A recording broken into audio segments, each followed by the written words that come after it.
प्रिय गोडोलीस या पत्रमालिकेतील आता आपण ऐकूयात पत्र 11 मनोरंजनातून लोकशिक्षण। प्रिय गोडोली, अनेक उत्तम आशीर्वाद। मध्ये 2 दिवस जोडून सुट्टी आली। बिट्टू म्हणाला, चल नाही बाबा, एखाद्या सिनेमाला जाऊया। हो चालेल, चला आजच जाऊयात सिनेमाला। बाबाही बोलते झाले। मी पण पेपर बाहेर काढला व चित्रपटाची जाहिराती पाहू लागले। कुठला बरे सिनेमा पाहावा, उत्साहाच्या भरात मी पेपरमधील जाहिरातीतून नजर फिरवली आणि शेवटी निराश झाले। एकही सिनेमा आपल्याला पाहण्यासारखा नाही, पण एखाद्या जुन्या सिनेमाची सीडी घरी आणूयात, बाबा म्हणाले व बिट्टू पळालाही सीडी आणायला।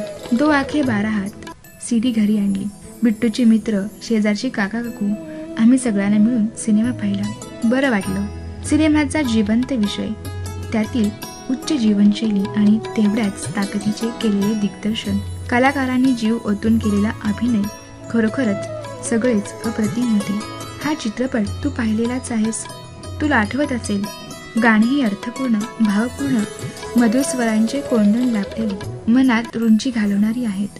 चांगल्या गोष्टीचं उदात्तीकरण मनोरंजनाच्या माध्यमातून अधिक सक्षमपणे केलं जाऊ शकतं। कलेच्या माध्यमातून दिलेला संदेश मनाला भावतो, काळजात रुजतो व त्याचे अनुकरण करण्यास भाग पाडतो।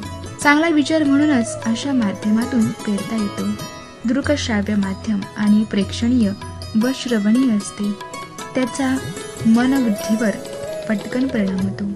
म्हणूनच चित्रपट, नाटक समाजावर नकळतपणे मोठा परिणाम करीत असतात। या माध्यमाचा उपयोग लोकरंजनातून लोकशिक्षणासाठी व्हावा। भारतीय संस्कृतीची पाठराखण करणारे चित्रपट असावेत, परंतु आजकाल चित्रपटातील आत्मा हरवत चालला आहे। सुमार विषय, चैन, चंगळ, व्यसनाधीनता अशा मूल्यहीन गोष्टींचे उदात्तीकरण होताना दिसते। अभिनयापेक्षा प्रदर्शनाला जास्त महत्त्व आले आहे।